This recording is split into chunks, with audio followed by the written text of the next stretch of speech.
So welcome everybody. It's I think the same hats visiting. Thank you guys for coming. So tonight is, I'm not sure if it's going to be the final in the series of this notion of community building, since we've looked at various aspects, both from a historical place in the town, building a sense of town identity through the history, looked at looking at Sykesville and how that Main Street has sort of been reborn through really relationship building. I think that's Julie Della Marie's really fundamental commitment in that town, through people first and growing the town that way.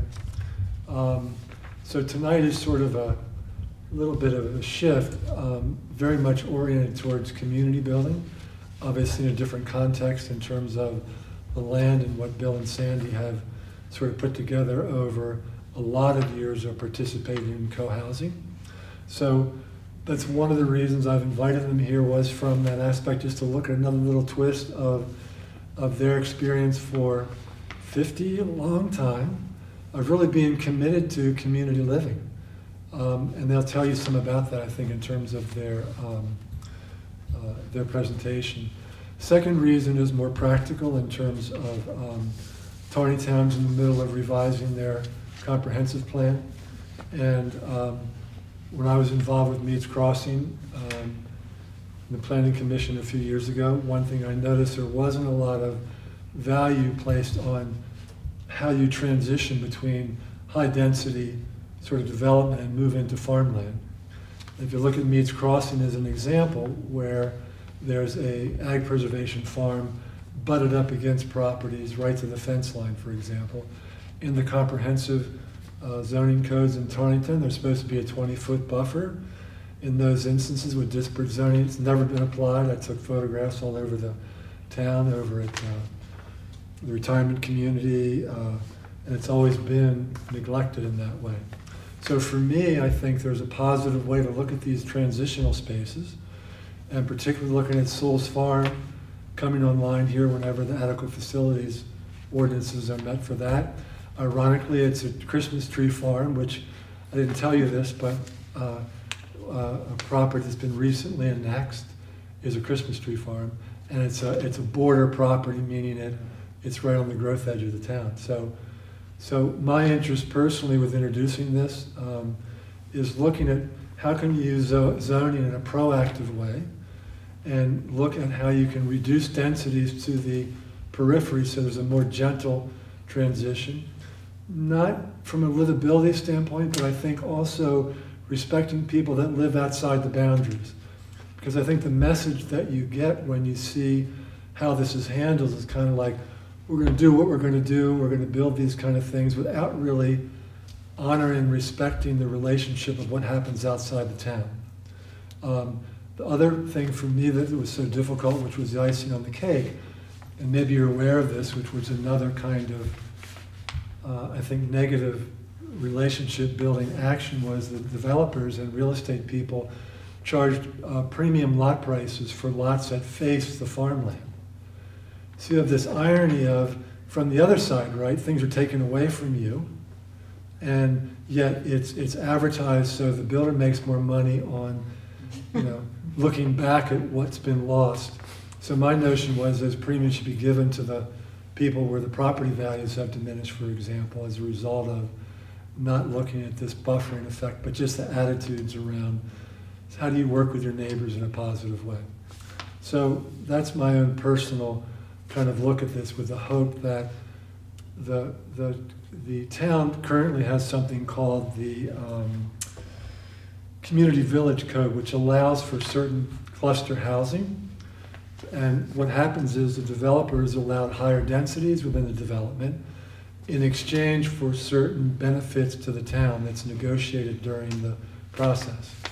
But in Meads Crossing, for instance, the developer was given these higher densities with really no responsibilities to reciprocate in any way. So it's just an odd kind of mix where there's possibilities that are in place to really, again, look at how do you use these things proactively in a positive way to build relationships between the town and the surrounding areas. The other thing, and then I'll close, is within the last 2010 comprehensive plan, there was a suggestion for the 2020 plan, which is now mid-decade, and it says, rather than a definable urban boundary, the city envisions a transitional approach between the downtown urban area and the rural lands outside of the growth area boundary. So that's been in place as a suggestion. I don't know in this current process whether that's been given any more formal attention, but they've already had these kind of thoughts about these transitional places, and it's in place but not acted upon. So I'm hoping this is just more information, more education, to help look at more options within this existing community village code. And perhaps when the video's up, we can share it with Town Council and Planning Commission. So I want to welcome Bill and Sandy, both lifelong teachers.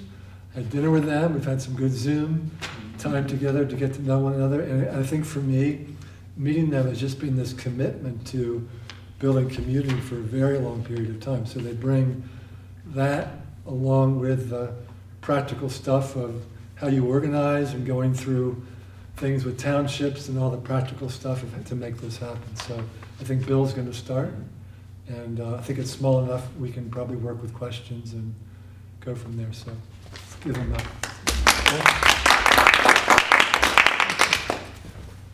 Thanks, Jim. I just retired from teaching in December, and if I had like this type of introduction and applause whenever I started to talk to a class, I might have stuck around a bit longer.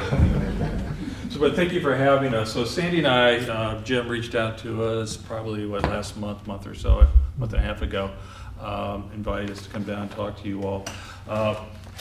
We had a Zoom with Jim to kind of get an idea of the parameters, and they're kind of, at least our impression is kind of big.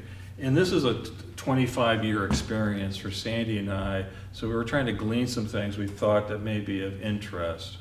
And again, being a small enough group, as Jim pointed out, I think, if there's any like pressing questions, please just, And if it's something that I know it's coming up, I may just say, hey, could you just, it's coming up, I'll talk about that, but otherwise I'll do the best I can. All right, so trying to respect the time, what you guys you shoot for 9, and we'll get you there, and away we go. So let me tell you a little bit about Sandy and I. So our journey, our intentional journey, began in college.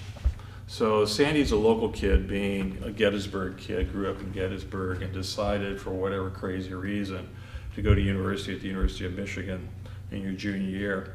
I grew up in Detroit, good place to be from. University of Michigan started there, and we crossed paths our junior year, and where we crossed paths was a cooperative house. University of Michigan has a series of homes that aren't owned by the university, but are run by a local cooperative. So we ended up moving into an old sorority house that had like 50 people in it. Some of them were college students. Otherwise, we had Vietnam vets. We had anything and everything there. Quite a sobering experience for me. And I almost got to the point where I was thinking about leaving. This was my first exposure to sort of collaborative decision making with 50 people from all sorts of backgrounds. And there was this one woman who just was always like arguing with me about anything we'd have to talk about.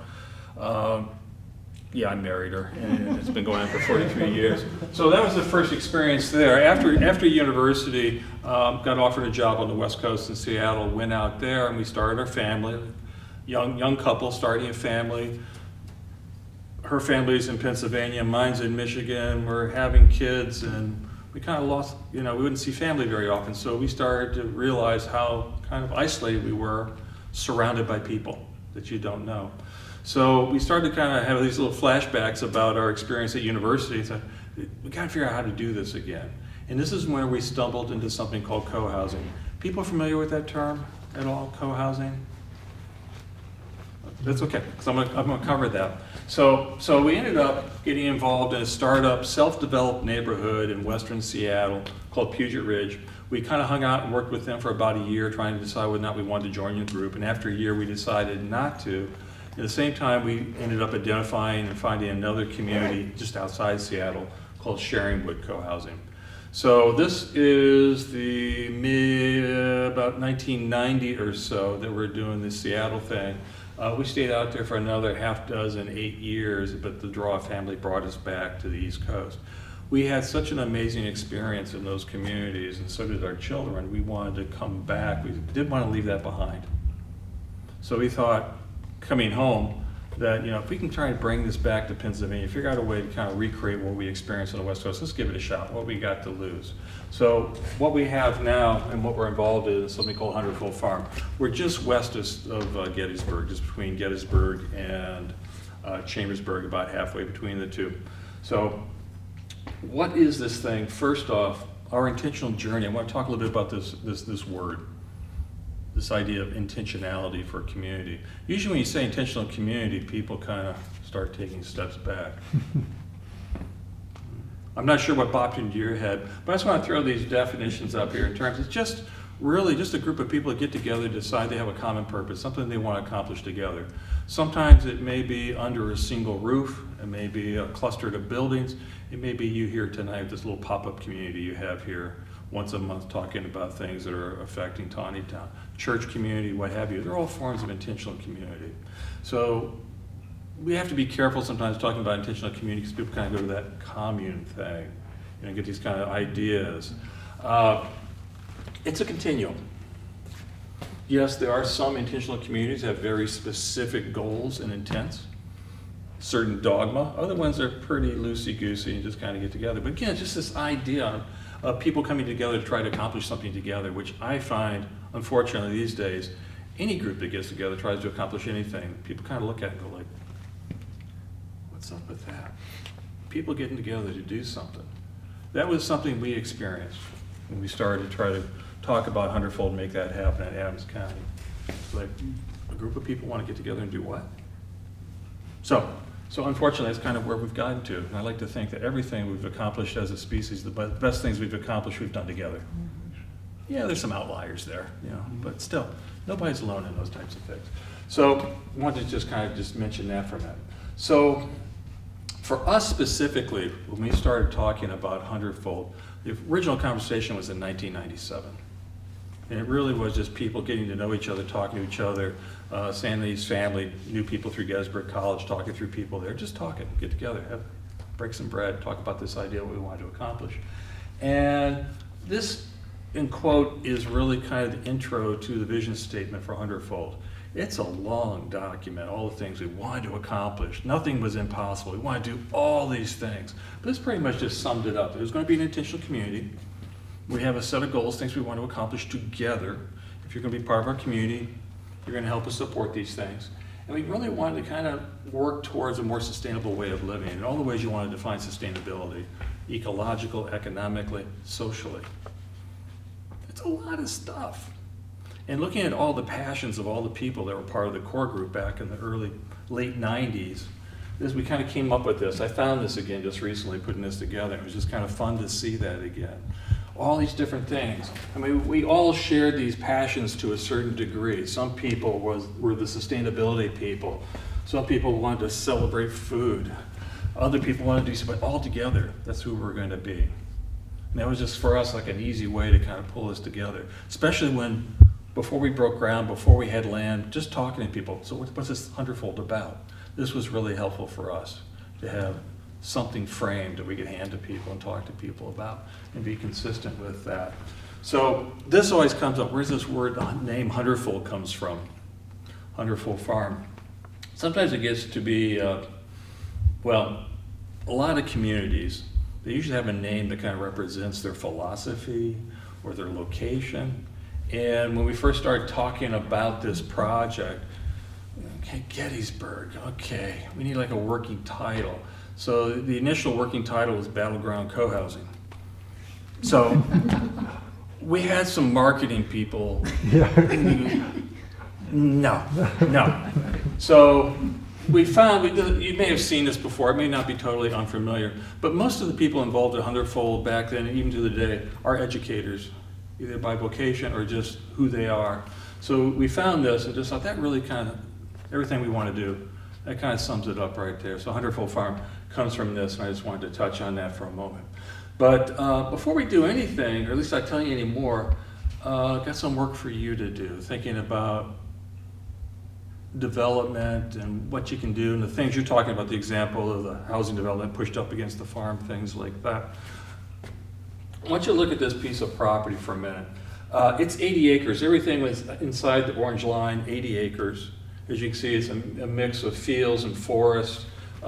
These red dots here are private properties, are like islands surrounded by all the rest. There's a structure down here and a structure up there I'll show you here momentarily. But I'm just kind of wondering, from your experience here, what you would expect to happen in this area if there was an 80-acre parcel like this near here that actually is a functioning Christmas tree farm. So these fields are mostly Christmas trees. And the story behind this property, it's an elderly couple. They've taken care of this through their entire life. Kids don't want it. Dad has no retirement plan. So they go to in our case, it's the township has the authority for these things. They get approval to break it up into parcels. And they're just going to sell it off piece by piece. So what I'd like you to think about looking at this, what would you think would probably be the practical way to help this farmer out in terms of this property? What would be kind of the path of least resistance around here? What would you expect to see? One rule though, along this road frontage, you cannot put a dollar store. Okay? That's the one rule. There's another one 100 feet that way and 100 feet that way. Well, yeah, I didn't want to say that, yeah. What township are you in? Are you in Hamilton Bend? No, we're in Franklin. Okay. Franklin.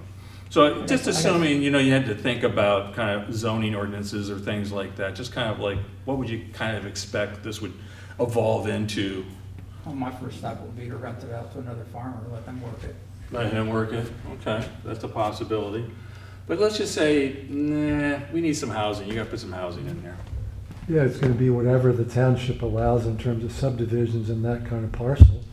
Like around here, it's assuming like trying to 3 mi- acres, right? Isn't it 3 acres So per 3 house? acre minimum And type of minimize things the like that. infrastructure and cut down all the trees, well, cut down all the trees first. Or depending on how greedy the township cut down all the is for trees and plant taxes, they trees could somewhere else put because of the in impact, right? townhomes to Yeah. get maximize the. 2 trees for every one you cut down, right? Something, yeah. Okay, just kind of. creeks or streams? There's a pond, you can see a little bit of a pond right there, and then the drainage goes down here, but otherwise, no. Yeah, there's obviously limitations like that. Is there any wetlands, things like that? We can really kind of drill into that kind of detail, think about it. You have no sense of topography. But I just want to think, I mean, so often for our drives and the students I talked, I would show them a farmer's field that was, you know, going fallow, just corn stubble. And it's usually my introduction to talking about succession, natural succession, ecological succession. What would you expect if you drove by this field and nobody touched it for the next 100 years? What would it become? And some student, smart ass, more than I am, dollar store type of thing, like that. Housing development, things like that. It could become Penn's Woods again. Penn's Woods again. You'd have to bring all the chestnuts back. So, Yeah. but anyway, just think about that. We'll come back to this momentarily. But again, it's like 80 acres, 50 is field, 30 is forested, things like that. And there's a gravel lane that comes up through here, type of thing. Anyway, just kind of want you to kind of think about that for the moment. So let's come back here, because those other arrows I just want to show you, because this is an added level to this property that you might want to think about. So at the top of the property is the old homestead. The barn and the house are both log homes. Talk about chestnut barn, chestnut log home, built either before or right after the Civil War. Another outbuilding down here. Along the road front, there's a more modern looking building. So maybe you want to incorporate that into the project somehow, or not. Just a thought. We're kind of talking again about up here and down there. So I don't know, how would you use those? Would they be of some value to your development if you're going to do that? So anyway, we'll come back to that. So this term, you didn't really know what this was. Co-housing is a form of self-developed neighborhoods. That spectrum for intentional community, this is way down at the far left. This is kind of entry-level intentional community. It actually originated in Scandinavia, the idea, and I'll show you some of the aspects of this. It was brought to the United States by a couple of young architects from the San Francisco Bay Area, In the very late 80s, early 90s, they wrote a little skinny book, and it just kind of bloomed after that. But as you can see here, there now exists something called the Co-Housing Association of the United States that kind of represents, it's a nonprofit that represents, and it's kind of a networker of all these communities. And there's over 350 of these coast to coast now in the United States. But you can see here, really the idea is compact development. Around here, the closest one is Liberty Village in Libertytown. You can see it's just on the east side of town. Usually duplex, triplex kind of development. There's very little there. Most of what you see in these open spaces are all held collectively by the community. It may just be just a few acres, 5 acres, and they're very pedestrian, and I'll show you some other characteristics here. But it's really just about a collaborative neighborhood where everybody kind of knows everybody else and y'all help each other out. There's nothing new about this, but we lost touch with this. We don't do this anymore. We're having to kind of rebuild this connection, and they do it through physical structures and design. So some things here, shared amenities. Not everybody needs a workshop. Let's just build one workshop and everybody chip in on some really nice tools. Let's build a library. Let's build, whatever you may need, the group decides these things.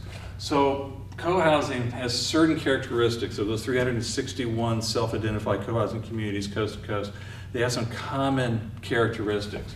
So right from the very beginning, this is not something that originally was developer driven. You'd be like us right now thinking, wouldn't it be really cool?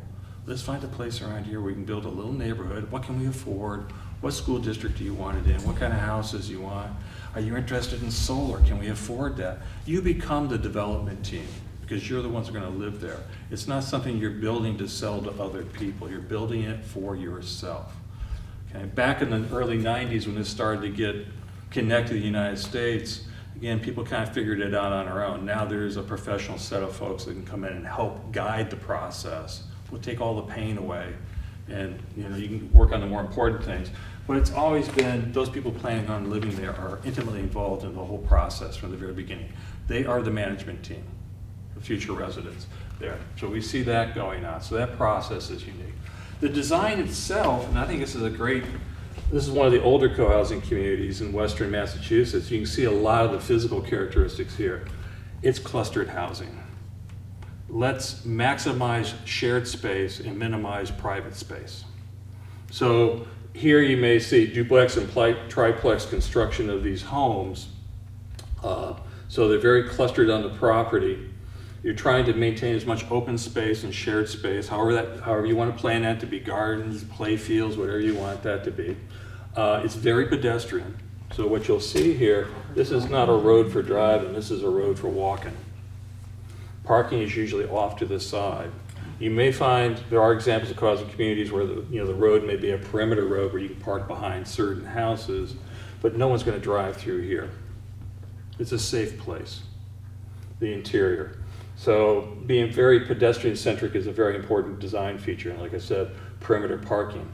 The other thing, one of the ways that these communities find a way to maximize their shared space and minimize the stuff that they have, something we refer to as the common house, community building, whatever you want it. But in our narrative, it's a common house.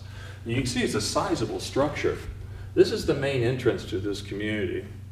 This is what you see first when you come to visit your friends that live here at Pioneer Valley. What would you find in there? Anything that original group wanted. Definitely a place to eat. It's not uncommon for co-housing communities to have 2, 3, 4 community meals a week. You have a dinner club that everybody or whoever wants to participates in. That meal will be there. You'd have a restaurant grade kitchen in there so you can feed all these people. I don't know if you've ever had to cook a meal for 50 or 60 people. Anyone done that? I feel like I have. Kind of feel like it. I think I have too. It's scary at Yeah. first, but when you got the right stuff, it's easy. Kind of blows you away. So you may have a daycare in here, you may have office space in here, a library in there, workspace in there, a shared office space for people working from home. Whatever you want to program that to be is in that common house. We'll come back to this idea, but I wanted you to see that. Because here's an example of meals at the Eco Village up in Ithaca. Okay. So this is a voluntary program that most communities have. You kind of work up a budget for it. People share the cost of the meals. People take turns cooking and cleaning, whatever you want to do. You can cook a lot or clean a lot or what have you. Everyone has a different way to manage this. But again, this idea of shared facilities, that allows you, think of all the stuff in a usual housing development. How many things are duplicated? How many lawnmowers are there? How many workshops are there? How many things that are replicated by house by house by house? How many people have extra rooms, guest bedrooms in their house that are usually vacant? How about a formal dining room that you use twice a year? So you pay for all that stuff. Let's reduce those and let's put them in a common structure that we can sign up for and share. Okay? You've got to be willing to do that, to share. Some people, this is not for everybody. But things like that, a workshop, like I said before, let's build a really nice workshop and get good, safe tools. Let's buy one lawnmower that we can share. Let's have one laundry. How about a daycare? So all those things that you'd have to pay for in a big house you'd only ever use once in a while, you can drastically reduce those things and put them in one place as long as you're willing to share those things. So houses and co-housing, they are standalone units in terms of everything you need to live in that house is there. They're not missing anything. They just tend to be much smaller, maybe like 1,000 square feet, 1,200 square feet, something like that for the larger sizes. Because you're willing to share these other things so you don't have to pay for them. You share the cost of these things. There's an idea. And it drives me crazy because this is not a new idea. It's what we used to always do. You're talking about, your storefront. You said that was the people, the German couple that had it before. People would go there to get what they needed. All these little shops that exist here, you go right here to get what you need. You can't get everything you need here, but you can sure get a whole lot of stuff. All right. Resident management. Okay. There is not a management company. You are the management company. You're responsible, however you want to divvy this up, to take care of the whole place. There is no one person in charge of everything. There may be a board of directors, but they are intentionally removed of any power. So here, this is me with a chainsaw, which is scary.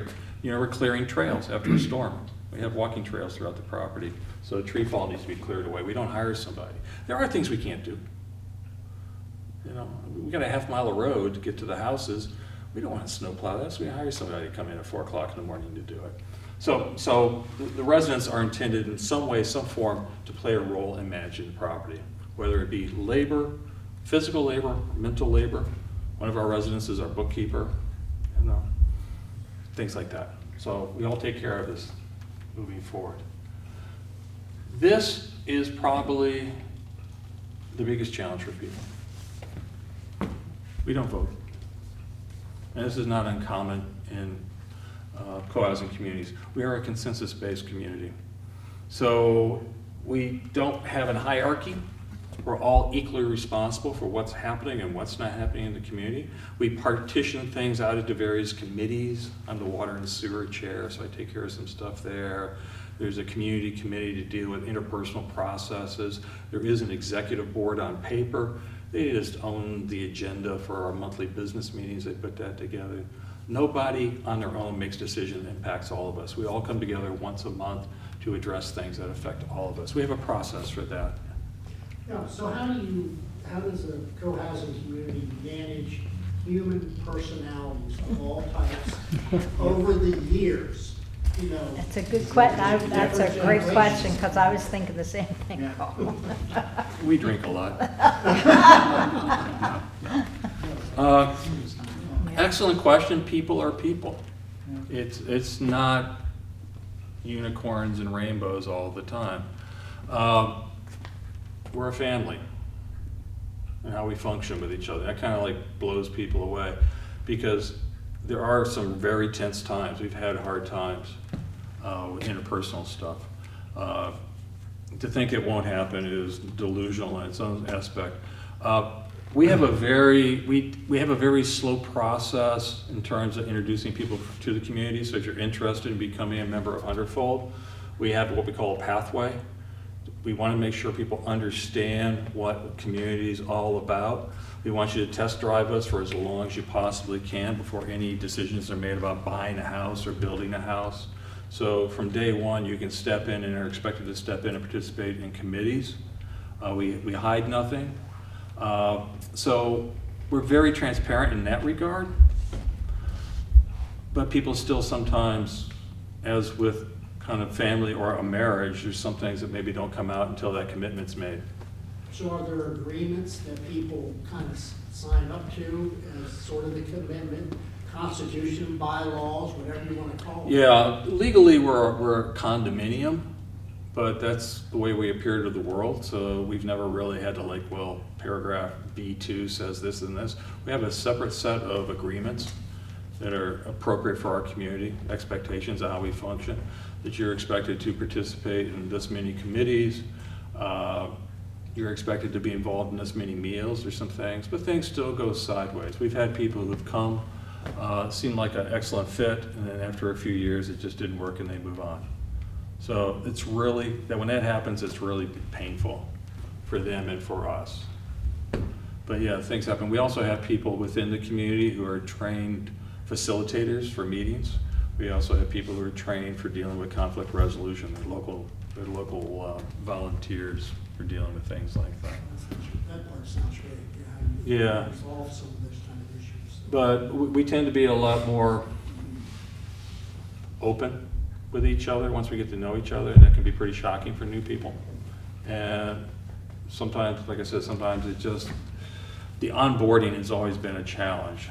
Not a huge challenge, but there has been times when people just, it wasn't a good fit. The greatest success I have found in my experience with community, those people looking for community are usually a better fit than those people who happen to see one of our houses for sale on the real estate listing.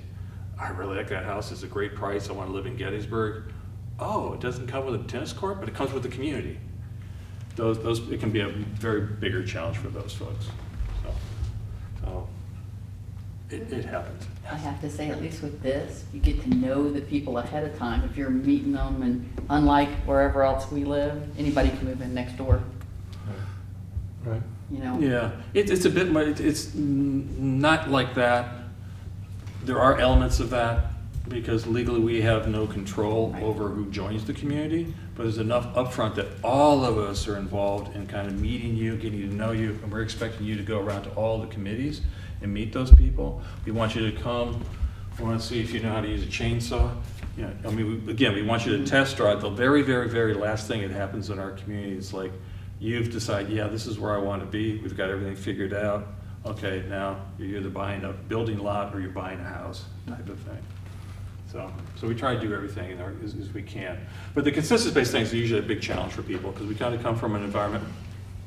Well, maybe one thing, I have to be heading out soon, but I'm the new pastor around here and I'm from Germany, so I'm pretty much used to similar structures in smaller German towns because we can't spread as you tend to do here in the US all the time, getting as much space from your neighbor as anyhow possible. So we are pretty much used to living in small, what we call Siedlungen, settlements, within towns or neighboring towns, and they're not the same as suburbia over here. It's a different kind of structure, and at times you still get, especially in villages, but also smaller cities, those kind of gathering or social houses and all that. What I was wondering about when I heard that, even though I'm a pastor and also a very social person, I like my privacy. I like that a lot. And I also need time to, recuperate after a busy day at work, which is, always social for me as a pastor. And I wonder, what would happen if I were living in that kind of community and I feel like, okay, I just want to be on my own. I'm friendly with everyone, but are there any social mechanisms at play? Like, will someone start knocking on my door and say, you haven't shown up for dinner in quite a while? So social control. We got a clipboard. No, but seriously, I mean, what happens? People go through stuff and all that. May I ask your first name? Mark. Mark. Yeah. So, welcome to our community here. Thank you. You've come to our dinner this evening. You know everybody here. We've been living together. We know what you do. And during dinner, you go, things are kind of really, I got a lot of stuff going on right now. I need kind of a break. I need, some space. You say that, and we go, okay. Okay. Let us know what we can do to help you. We're kind of, if I don't hear from you in a week, can I come check on you to see if you're okay? But it's never that. That's a good question because that's probably one of the top 3 questions we hear. Privacy. Anybody involved in privacy, you have it. you have it. What's nice about this is that you have a community you can tap into for fun or for help, and vice versa. But when you need time just to step away, you can do that as well. If that step away is just who you are all the time, I don't like people suck, Obviously, yeah. you're not going to find your way People, here. yeah. You're not going to find your way here. And also, you need to know, coming from the German background, Germans are pretty, nosy. And those kind of neighborhoods, you can be sure to have a so-called at least one Blockwart. And that's that guy who's watching everyone else. You get that? No, seriously. Yeah, It's yeah, all yeah. about who's parking where. Oh, who's using that driveway to turn around? No, that's not. So it's that, kind of oversight and supervision you tend to have in these kind of neighborhoods in Germany all the time. So that might give you, some insight why I'm asking these kind of questions. No, because in no. Germany, that's a really hard thing. And also, where's the fence and everything? The I don't- usual stuff you get around here as well. But Germans are going way beyond that when it comes to that and invading someone else's space. So, yeah, this is why I'm asking these kind of questions. Yeah, I'm trying. I mean, There's all sorts of things that can happen. One of my neighbors, she leaves her shade down in the morning. If her shade is down, she's not up. Leave her alone, If your windows are open downstairs, that means, we say, if our windows are up, shades are up, come on in. If our shades are down, we're busy. Okay. Or a lot of houses are designed so that you can go into the back or upstairs. So if you don't want to answer the door, you don't. And people know that. If somebody walks in my door because I say, come on in because we're often upstairs, and they say hello, and we don't answer, oh well, we want to be alone. So you have to create your own boundaries, and you have to explain those boundaries to other people so they know what to expect. And you can say, I've had one heck of a week, I need a week off. And there are people who do that. They'll only check their emails certain times a week, and you just know because they've told you. Okay? Yeah, us Germans are really not good with boundaries, but anyhow, have a great night Well, thank and you. hope to see you again soon. Good to see you. thank you, Mark. And we'll give you some space, so you may go. No. So the other part of this is, just want to touch on this, is the co-housing communities. Well, there are intentional communities where there's shared income.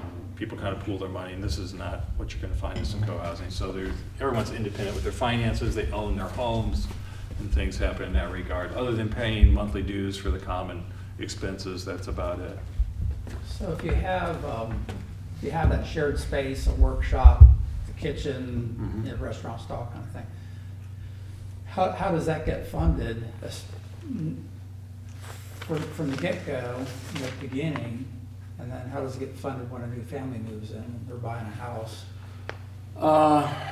Communities, well, let's start, we already exist, it's there, somebody new moves in, there's monthly dues. So the entire community gets together. For our case, we have a finance committee that puts together a draft budget every year for things we have to pay for, and maybe things that we would like to do, the various committees have proposed, we need a line item for this or that. We get together, it's over 2 separate meetings in October and November, sometimes September, we start going through that as a community to see what our monthly dues are going to be. Unless we all consent to that number, we don't do it. We go back in and kind of change this and change that. So we try to adjust budgets to the least common denominator in that regard.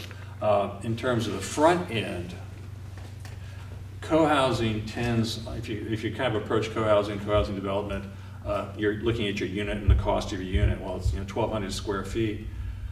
Wow, that's really expensive, because when you build co-housing communities, your square footage, which a lot of people kind of go to when they're looking at real estate, also includes the cost of building the common house, which is a benefit for your home. So even though your home may be 1,200 square feet and you go down the road and find something for 2/3 that price, I get 1,200 square feet down there for this number. That's just crazy. People kind of got to bring into mind all these other amenities that go with it. So hopefully that So when you buy your unit, you're paying for your share of the common stuff. What about property and liability insurance? Is it a challenge for the insurance companies to insure these type of arrangements? We had no problem. We all have our own individual house policy, but we also have liability that the homeowners association has that covers everything else. Yeah, so this is just just give you an idea of the distribution of co-housing communities from coast to coast. It really originated, and they fight over this, Boulder, Colorado versus the Bay Area. But it really kind of started out as a kind of a bi-coastal thing with a little splattering in the middle. And again, this all kind of started in the early 1990s and has grown since then. Like I said, it's about 360 some co-housing communities coast to coast now. Vast majority of them are urban, so very small. A few of them are single-family home type developments. There's very few of those. You're seeing a lot of duplex, triplex, and in some cases in urban areas you're seeing kind of apartment kind of structures that are co-housing as well, built into that. But also wanted to kind of toss out this term because this gets bandied around, this idea of eco-village. It kind of became a buzzword, but there's a lot of things in common, but the big difference I would say is what I've bolded down here, where co-housing communities are, yes, we're intentional, we want to live together, there's a strong social and cultural element to co-housing. You're starting to see more smatterings of ecological concerns built in terms of home design, energy systems and what have you, landscaping, native plants. But the real big difference, how I would separate eco-village away from a co-housing community, is the idea of economy. Because this is where you're starting to look at income generating opportunities within the community. Either individuals doing things within that community or the community as a whole having some economic possibilities for income to offset the cost of the community. So this is really kind of more of a holistic approach to things, looking at those, and that you don't find in co-housing.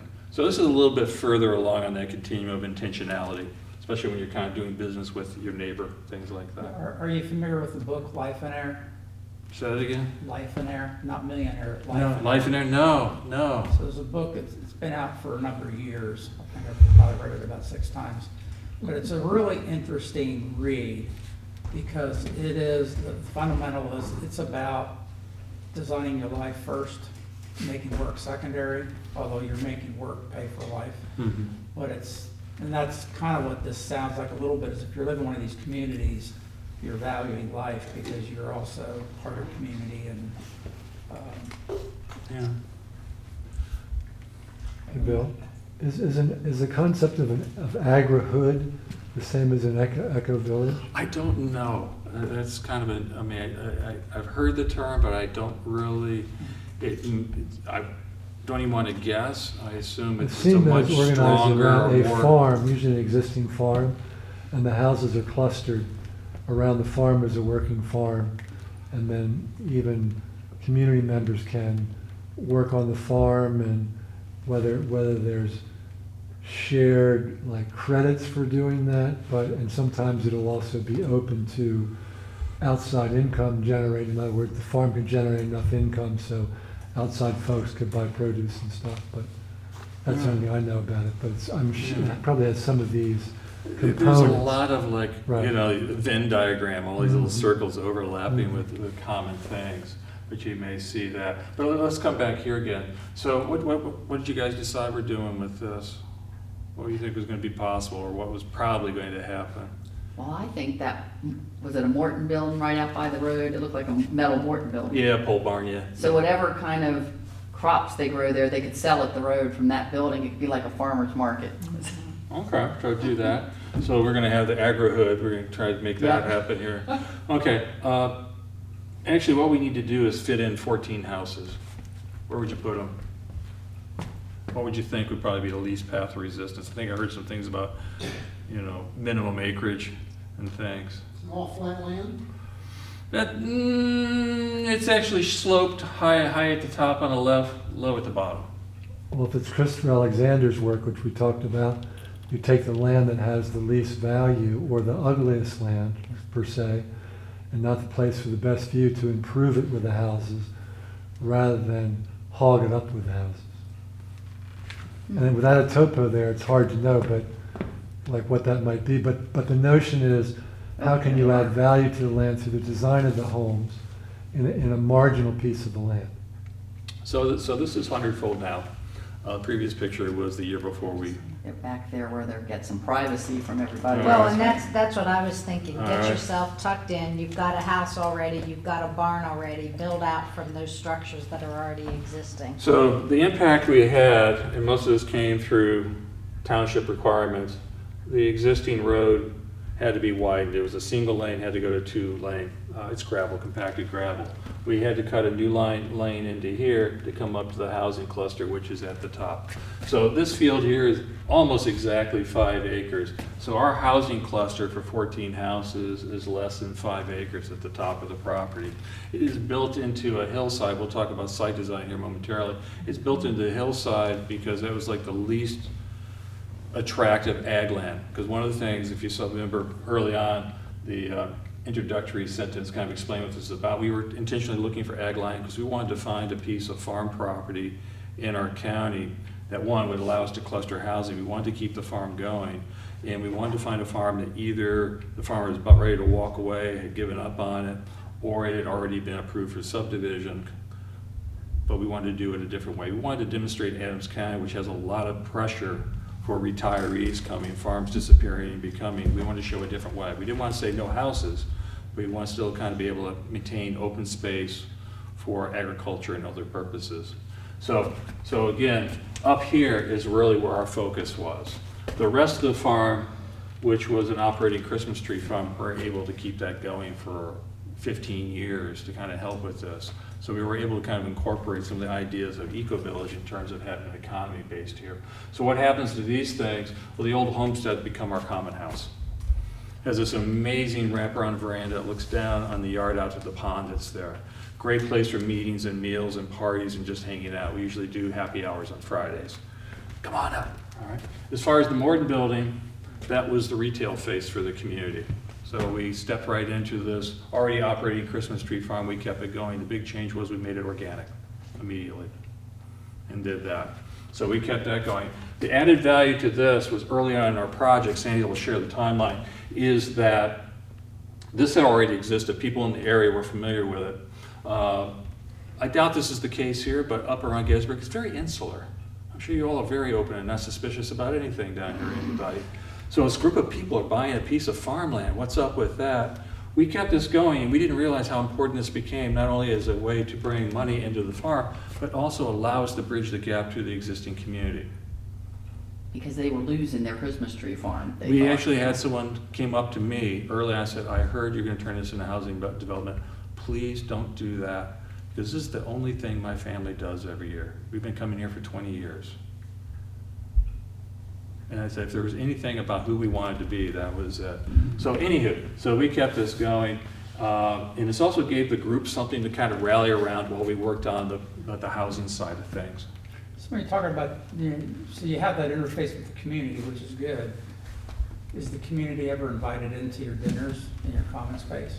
Not the dinners, but for years until COVID, we would have at least once a year, if not twice a year, a festival. We'd invite the whole community to come up. We'd have live music, we'd have a campfire, we'd do whatever, we'd do tours. And even during this, once the houses were built, customers who could wander the entire property to cut trees, we would have specific tours going through the housing to kind of show off some of the unique things that we were doing. That's So- great. So anywho, so this is another view of what we're doing. I just want to point out some of the features here we talked about with co-housing. So we have clustered the houses on a true south-facing hillside. This was agricultural, but boy, was that hard to work on the side of a hill. So we selected this primarily for just access, the solar access. We are definitely at the back end of the property for more privacy. The front of the property with the Morton was always considered to be the community, the outside community face, where this is a little bit more private. So that's going on there. It is very pedestrian. Our parking is at either end. There's a small parking lot here and a bigger parking lot here. So you come in, you drop off your groceries, drop off your kid, pick up what you need to kid, then you move your car back up there. We do have one home where they park right here because she has limited mobility, and we kind of created a parking space for Louisa, but it's intended to be a pathway. Emergency vehicles can get in and out, but otherwise it's not daily traffic through there. So that's again, kind of a common co-housing feature, is making it very pedestrian. Again, we're clustered here, parking here. This is the old farmstead. This is all owned by us collectively. So this has become our meeting, eating, sleeping space for guests, party space. The old barn's our workshop. We have a lot of equipment from the Christmas tree farm that we keep here and do maintenance on, and people do maintenance on their vehicles. So this is kind of the community shared part here. There's a greenhouse up here, 30 by 100 feet. I'll talk about that in a little bit. But let me show you some of the unique features that were unique 20-some years ago, I think less so now. So the houses, we had to build single-family homes. We originally looked at duplex, triplex to save money and reduce energy. Went to the township, and again, in Pennsylvania, the townships have the authority for approving or disapproving things. The county had very little power for oversight. We wanted to do triplexes and duplexes. They said, no, we don't want those type of people here, quote unquote. So things like that. We went for modular construction. At the time, we were looking for things that had a very small ecological footprint. So all these homes you see, at least in this image, are modular. Lower levels were pre-manufactured concrete panels that were basically assembled. Truck came and put the houses on top. It was fun to go from a hole in the ground to a house in 2 days. We'd set up lawn chairs and sit out there and watch these houses go up. That we've been working on designs for a year or more. All the houses, like I said, are facing true south for a reason that may be evident here. All the floor plans are passive solar. So a lot of glass on the south side, very little on the north or the east and the west. A lot of mass inside the houses to warm up in the sun and radiate back. The houses are built into the hillside. So this side you see a 2-story house. You go around the back side, you see a 1-story. So these lower levels, like a banked barn, are just very cool in the summertime and very warm in the wintertime. We included the passive solar I talked about. You see photovoltaic arrays on all the homes. That's a requirement. Early on, all the homes also had solar thermal for hot water back in the day. So the original homes were built in 2006, and PV was very expensive then. I think right now it's maybe like $2 per kilowatt installed. Back then it was like 13, 14 bucks. So the rates changed just based on people's budget at the time. And also at the time when we built this, the first part, our local electric utility had no experience with PV. For an extended period of time, we were the largest alternative energy generation site in Adams County. So are you on Adams Electric? Yeah, which Yeah. originally it's a private co-op. Just recently, and I have these in red because no one works on solar thermal now, so as they break down, we can't get them repaired. And Adams Electric used to allow us to generate excess energy. These are grid tie systems. And the excess we generate in the summer, we could apply to the winter months bills. They don't do that anymore. They used to kind of zero it out every year. Now they do it every month. Oh, no. It's been a big battle. Nothing we can do about it. So anyway, all these designs, even though they kind of have these features, each one's designed to meet the needs of the owners that live in it, but also being a passive solar design means a more open footprint. But also their homes and communities. This goes back to Christopher Alexander. These homes, I would say they're built backwards. I think of new suburban homes now. You're tired, you're driving home, you pull into your neighborhood, you drive up to your garage, you push the button, the door opens, you drive in, the door shuts behind you, and you go in through the kitchen, through the door. Never sees you. Never see anybody. Yeah. Or these homes that have porches. There's no path to them. You ever notice that? So our houses are built backwards. That most of the space we live in and hang out in faces the community, it faces the road. So we stand at our kitchen, we're looking out the front, we're seeing people come back and forth. So these are designed in such a way to be an element of the community and not just islands. So that's important to us, and it's kind of rare for most places. Yeah. Before you go on, so does each homeowner own their own solar, or are they all net metered? These aren't rentals. We all own our PV free and clear. Each are individually metered to the co-op, and we all kind of work our own deals with the co-op. We try to approach the electric co-op with a master meter for the whole neighborhood, so we can set up kind of a little microgrid. Blew their brains, huh? They go, what? Well, we have solar, but we have it on my workshop. It's 110 feet from the meter at the house. And when Astrum Solar put it in, it was their first disconnected system they had ever done. It's always been on the house with the meter and everything. They seemed to find it. It was an amazing thing. It's just a long piece of wire. Yeah, it's a longer wire. But we face absolute east and west. And we got 24 panels facing east and the rest facing west. The building was already there, I mean, you know. And I guarantee you the south facing really doesn't make that much difference because we over generate based on what ours are rated for. It's interesting. Yeah, I would love one of my projects now that I'm retired. I'd like to sit down and see how close the community is in terms of like zero energy, kind of comparing our use against what we generate. That's been our game. Yeah. That's why we have 23 cases.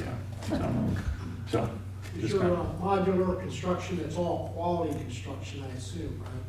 well, this Pennsylvania is sort of the capital for modular. North Central PA. There's one county, I can't think what it is. There's like factories all over the place. There's 3 different factories represented here.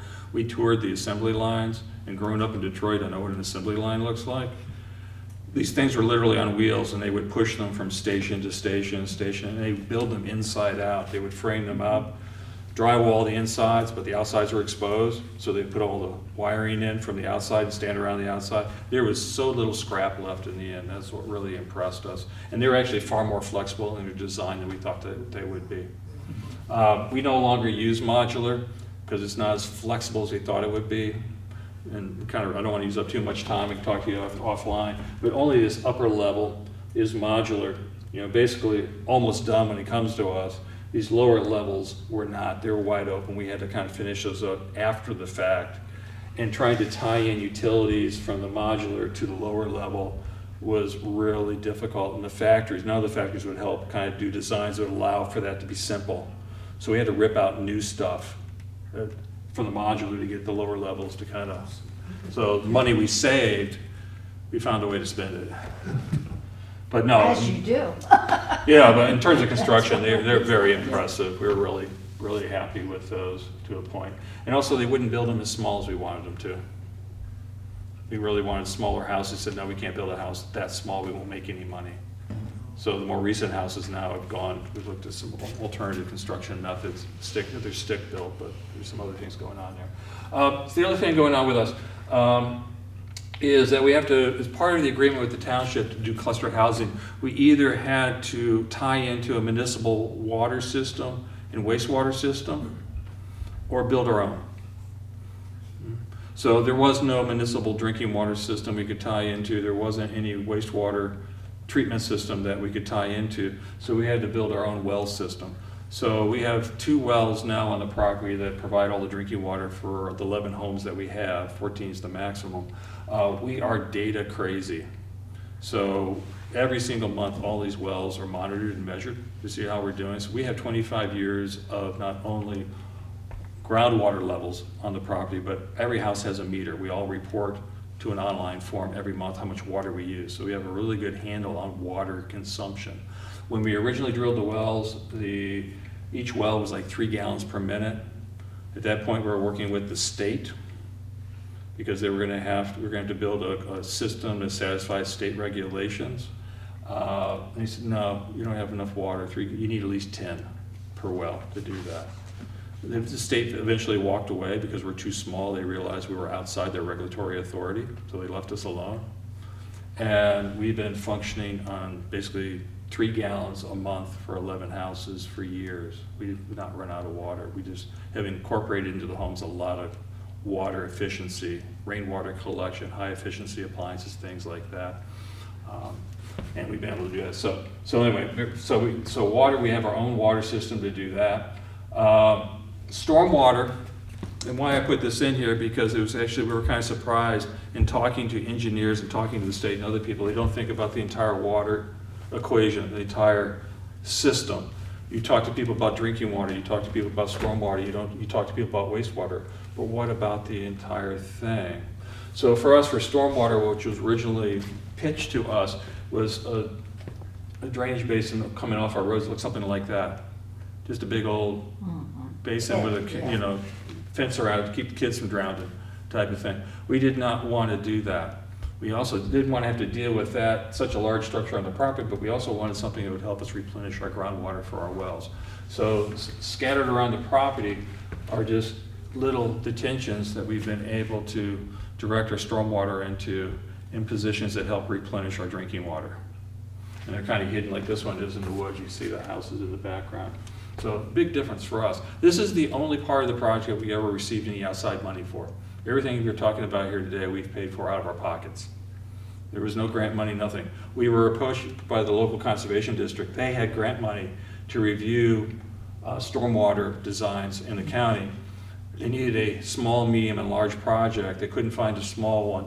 They approached us, said, can we review your proposal for your stormwater management? We'll pay for it. You don't have to pay for it. I said, yeah, sure. Deal. They looked at it. This looks great. Passed it back. It was this. So are you guys at a place where there's development around you yet? Not really. Everything's downhill from us as well. We're kind of up high. Because I'm just thinking about, I mean, for me, I live on a farm, I'm on a well, and I'm concerned about what's happening to the water table with all these houses that are being built completely around me. You guys, with all that data, will be in a position to be able to maybe do something, you know, because what I was told from our county was, well, it's your responsibility to build a deeper well if the development takes the water out of the water table and I no longer have well water. That's my, as someone who's not within the city, that it's my responsibility for making sure I still have water on my property. Yeah, I mean, It's fortunately just as for our outrageous. position, we are near the top of our watershed. So there's nothing uphill that could like draw, and everything's, you know, they're catching you, what we yeah. don't use, and we don't use that much water, so that's a good thing. But this is the other part, looking at the whole water system. So we had to come up with a wastewater system for 14 homes, and because there wasn't any sewage treatment plant to connect to. And being concerned about the entire water budget, how much groundwater we're using when you have wells that don't produce a whole lot of water, we were looking at alternatives for us. So what we ended up doing is building this. This is our sewage treatment plant. So it's a horizontal flow subsurface wetland. So there's wastewater. These gravel beds have wastewater underneath it. All the wastewater from the houses get pumped up to there. We process it naturally. This is designed for about 4,000 gallons a day. About a third of it gets pumped back to the houses on a separate water main for just the toilets. Toilets are usually about a third of your water budget in a house. Then it just comes back and forth. 2/3 of the water that gets treated, that's just more than we can reuse or are allowed to use, gets pumped out to some meadows, to subsurface irrigation behind our homes and irrigates meadows, which also replenishes our aquifer that's upstream from our wells as well. So this took 3 years to permit. State didn't want anything to do with it, even though a state official told us about it. We are the only system like this in the state of Pennsylvania that actually reuses in private homes. So, all right.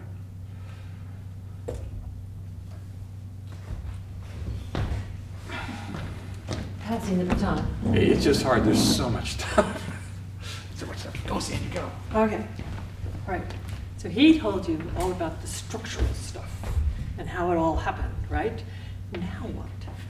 And I have to tell you, I'm going to give you this timeline. It's not many pictures here. I'm just going to have to explain it.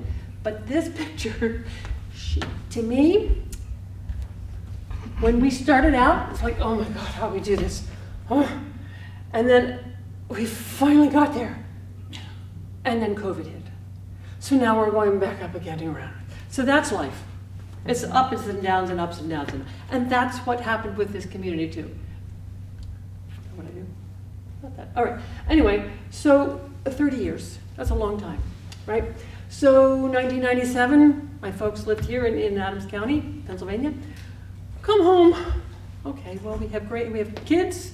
They need to go up near their grandparents. So we did. We came back here, 1998. Immediately, people in the area said, oh yeah, I'm interested. Showed up, we crafted a vision, which we actually still have that same vision, although we are working on a different one, an adopted one. 1999, a few years later, we formed a joint venture, okay? Heartbeat Cities, that's a group that was from Pittsburgh, and they showed up to us and said, hey, we'll help. We thought, oh, great, this is terrific. Sure, we'll hire you, signed a contract. They did help us quite a bit. They helped us in the process of finding a piece of property. They did actually help us when we went to the township with the approvals, okay? And all the way through purchasing the property. Okay, it all was really great, okay? I don't know exactly, but I think there was 3 guys going back and forth from Pittsburgh to us. They didn't work well together. One of the guys did most of the work. They kind of like fell apart, all right? At the same time, one of our members was living in Baltimore and said, hey, University of Maryland has this great program, let's participate. And they created this charrette here in Maryland. All these people, these businesses and all kinds of different businesses came together and sat around, we watched them, and they came up with a plan for how we use what we have to solve the problems that we had identified. And it was great. They did indeed help us quite a bit. The idea of using the existing Christmas tree farm to actually pay for the development, that worked. And that absolutely did work, okay? Then we added a homeowners association, of course, and a business for the Seven Springs Tree Farm, which is what it was called. As soon as we got everything figured out, we thought, oh dear, we don't have a lot of money. Heartbeat Cities, you know, you've accomplished what we asked you to accomplish, we've paid you, we don't need you anymore. They said, they sued us. This is the ups and the downs, okay? They sued us, and everybody was like, whole bunch of people left, okay? We won the suit. We won it. But this is the downs, okay? One of those people sued us. She wanted her money back. We ended up paying her money back. Okay, but we kept going. So we lose and we win. It's back and forth, right? We did get the special exception, and we got to groundbreaking, and the joint venture said, okay, we're done, no more new members, we're just a homeowners association. Okay, so we're going through 2006, this is when we started building. It's kind of in clusters, right? 4 houses built, and 2006, that's when my oldest son went off to college. He never got to live in it. At any rate, we moved in there, 3 more homes built, and later on I'll show you some pictures. In the middle of all that, different events were happening. Okay. Recession. Yeah, then I'm realizing, I better go back to work. Fortunately, I did go back to work full time because the economy collapsed. I noticed the big gap. No houses were built. Long time and nothing happened, okay? And then one of our members that helped us, really, really important guy, he passed away from cancer. And then, of course, resale of his house, okay? But then, a couple years later, my son got married on our property. Several years later, unfortunately, to the members of the outside community, we closed our Christmas tree farm. We didn't need it anymore. It had paid for the development of the property, okay? At that point, 2015, we had 10 houses, okay? We were good, right? The debt was gone. We were just terrific. We were great. COVID hit. And then things really changed. And I don't know, but people started to feel like, oh dear, I'm getting older. Maybe I need to go retire. This is what I want to do for the rest of my life. And it's not here. I want to travel. I want to do this. I want to help my grandkids, etc., etc. Houses started to sell, okay? And in the middle of that, 2022, my own father passed away, okay? But when that happened, that house sold, more people showed up, okay? So there's a big, big, big shift, all right? So we started with one group of people, got through all that stuff, it felt really great. COVID hits, half the group is new people, okay? It was a bit tricky, I'd have to say. Right in the middle of that, we had this really cool experience with somebody came and said, I have a tiny house, I'm working at the college, but I have this tiny house, can I park it here? That was fascinating. It worked for a little while. We can explain that later if you want. We had a second wedding. More houses were sold. Again, we got through this big shift. All the houses are now sold again, okay? We moved into this 2024, the Global Eco-Village Network, we call it GEN, which was a group of people that were, a lot of it is, a big chunk of it is the UN, and they work globally to try to help make sure communities are more resilient, okay? And we were one of 2 groups that were chosen to participate in this year-long process, and it was really fascinating. And we learned quite a lot. Fortunately, because half of this group of people are new people, we got to know each other again, right? So we sort of started over again. And in the same time of that, we had another new household show up, okay? This person had participated in the whole GEN project, and she doesn't have a gas hookup at all. First house that is completely electric, okay? Lots of solar. So now we're up to 19 residents again with 11 homes. So, was it worth it? Of course it was worth it. Of course it was worth it. I've gotten to know so many people. I used to be shy. Not anymore. 2007, this was right after we had about 7 houses built. This was one of the very first events that we had. Notice the green, what we call the green road. There's no gravel there. It was a mud bath, but it didn't matter. Everybody had a great time. And you can see over time, it's different people, okay? The 2 people that are the same in all of those Are you too? are us. Yeah, Anchor store. yeah. We're still there, you know? There's one of my kids. There's one of my kids. Of course, now they're all grown up and get married. All kinds of different events. Christmas tree sales, groundbreaking event, totally. That was a really big deal. One of the houses going up. This is us sitting around. I watched it go up. We were at half of it go up, had to go off to work, came back, and it was done. It was amazing, totally amazing. That first picture is Adams County has this event where it's called Healthy Adams County. People come and they walk, they go to different places and so forth. This is a community meal, planting a garden, creating compost. This is our veranda again, where we had a big event where people came and played music. Another event where we had a hay wagon.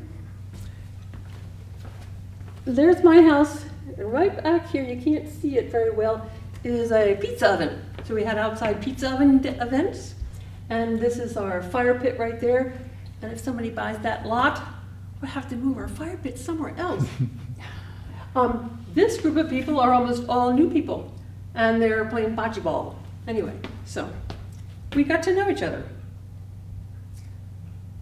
My son's wedding, another member's wedding, and then we have two weddings and a funeral. Is that the movie? Anyway, this was my sister who lived in another co-housing community in California. We planted a tree for her. This one was the other member. That's a potato gun. We're shooting off potatoes in honor of Mark.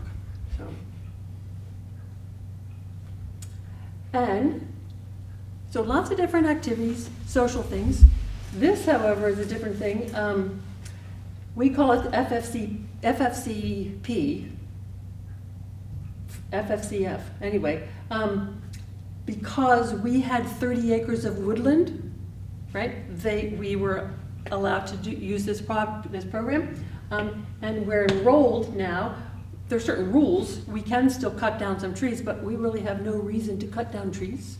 It's not like we need to cut them down for firewood or anything. So essentially, the Christmas tree farms, we are working together. We have one of the land stewardship committees to actually help those Christmas tree farms, Christmas tree fields, go back into woodland eventually. Okay? So somebody said something about Penn's Woods. Maybe eventually, right? But that's what it wants to be.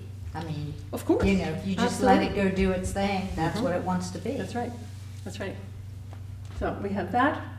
Now, this is one of the outcomes of that year-long process.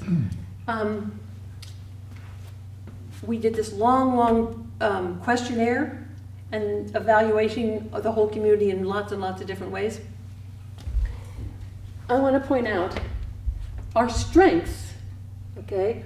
The social, we got this down. We've got the committees, we got this down. The yellow, the integral design, and the green, the ecology. Those are our strengths. The purple is the culture, and I think that's because we had to start over again. We had a second group of people, all right? And the other one, the blue one, is the economy.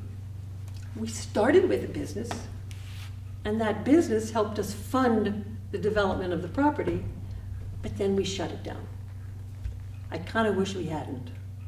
And there are people who do wish we hadn't, but other people are like, oh, good, we're done with that, okay? So the economy, you know, and I do think that this is an ongoing thing. So that's where we were at the end of that project, right? So right now, we still have 3 lots that are for sale. 3.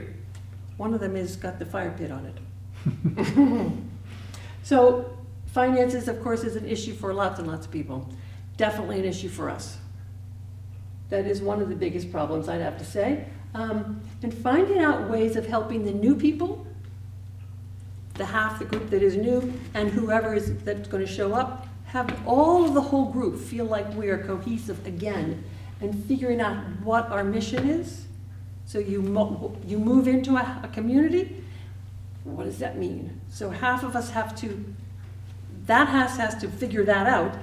We have to figure it out again too, because we're all one. So it's all over again, almost, right? So when the world around us is chaotic, and it is in so many different ways, community really, really becomes much, much more important. Much, much more important. So community, in my mind, is a way of solving lots and lots of issues in the world, right? So that pretty much gets to the end of this. Here's a couple of the awards that we were given over the years. They're all Pennsylvania. Didn't want to say something about this. You all probably all know what the Y Oak is? Yes? Okay. A friend of ours had a CSA, said, oh, my intern gave me this little oak tree. It was in a little, a cut-off plastic Coke bottle. And it was from the Y Oak. So we had a big ceremony, and we planted it. It's right in there. No, it's right there. It is now as high as this. It's higher than this ceiling here. And that's me reading a poem by Wendell Berry. And that's a little piece of that poem. If we have the wisdom to survive, to stand like slow-growing trees, we will make our seasons welcome here. So we planted a little piece of Maryland up in Pennsylvania. And we do have an Instagram post and Facebook, and our website is being worked on. And partly, we're also working on revamping our vision statement, so when all those pieces get back together again, you'll be able to visit our website again. Okay, so. Thank you. You're very welcome. Now we have plenty of time here. Well, it's 9 o'clock. Questions, thoughts? Have you guys considered composting toilets? in the homes that you construct? We, yeah, May I? you sure did actually, but yes. So our unofficial motto is we're not as funky as we wanted to be. Because knowing, first off, the cost of the project was such that we're going to have to find lenders. So we had to look and kind of function more normal. So we did look at composting toilets early on. The problem with that was twofold out of the 100, is that we would still need to build a wastewater treatment facility for the gray water. Could be a little bit smaller, but not by much. And also talking with the state about composting toilets, we could not just spread the compost around. We would have to barrel it up and ship it to a toxic waste dump, hazardous waste dump. Which is really curious because sludge is human waste, although I guess it's been processed, that gets spread on fields. I mean, and Pennsylvania's a big advocate for, Yeah. biosolids. Sure. But no, and also we found Sandy and I, so we're kind of developing the project early on. We moved back from Seattle, lived with their folks for a while, kind of got in each other's hair, so we ended up building a yurt that we lived in for 4 years with 2 little boys and 4 cats, and just loved it. And we had a composting toilet and took it for a test drive, and it just a lot of care and feeding, and to try to imagine an entire community trying to maintain their toilets to that level was just too much to ask for, and since we had to build a wastewater system anyway. So We looked at all sorts of systems. There was one system where the sludge from the toilets was vermiculture. Mm-hmm. But then this whole system that we presently have with the greenhouse was similar to that, was already here in Pennsylvania. Mm-hmm. Of course, we adapted it so that we could recycle the water though. And also knowing we were the first co-housing community, even though we don't even really say we're co-housing anymore, because we are who we are, and there's elements of eco-village and co-housing and what have you in there. Part of the not being as funky as you want to be there's financial considerations, but also we wanted to inspire other people to kind of look and say, like, I could live there. And we've given tours. We give tours to anybody who wants to come the first Monday of every Saturday, and hopefully get back to the open houses and festivals. I remember walking with somebody, kind of looking around, just kind of like going, wow, this is not as weird as I thought it was going to be.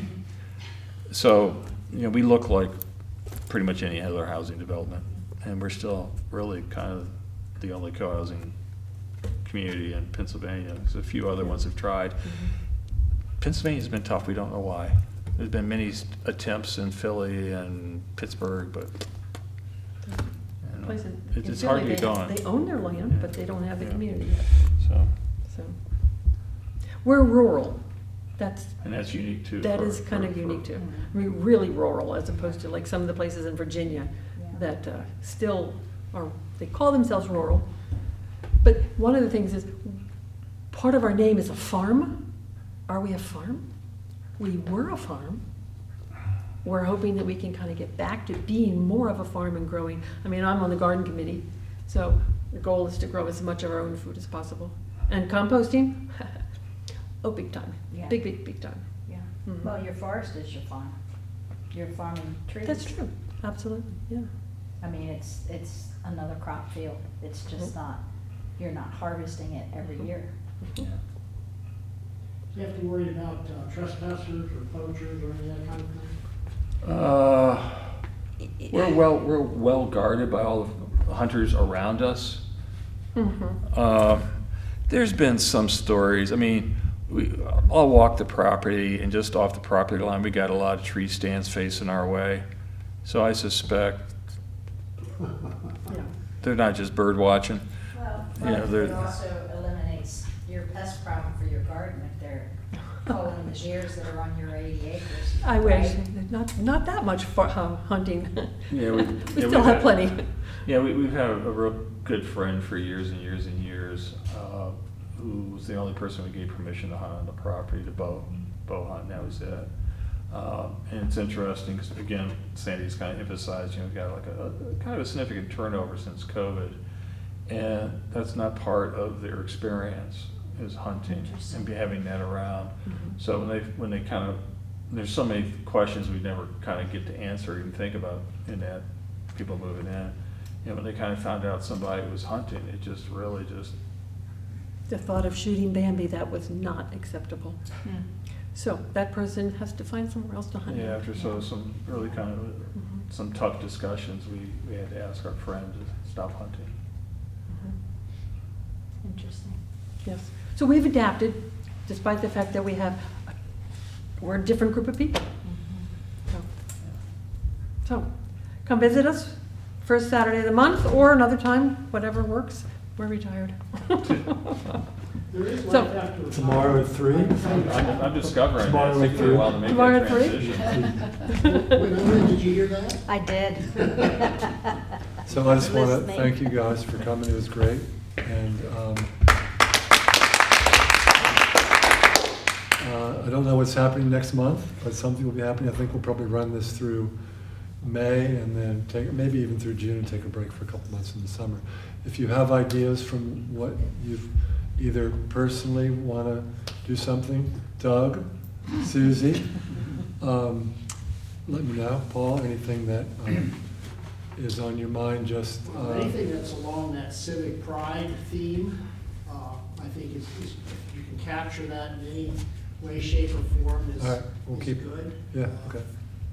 But if you know, if you know of folks that, in your travels, that fit that from what we've been sort of these themes, and we've gone over the place from very practical things to more of these kind of community planning stuff. So I'm also game for back to pollinator gardens and honeybees and bicycle repair too. So that's fine if you know those folks too that want to contribute. Well, there are a lot of beekeepers, in our Yeah.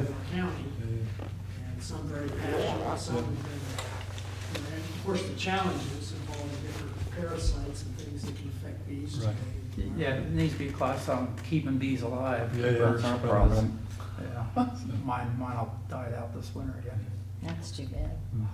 So thank you all for coming, and hopefully see you next month. Okay.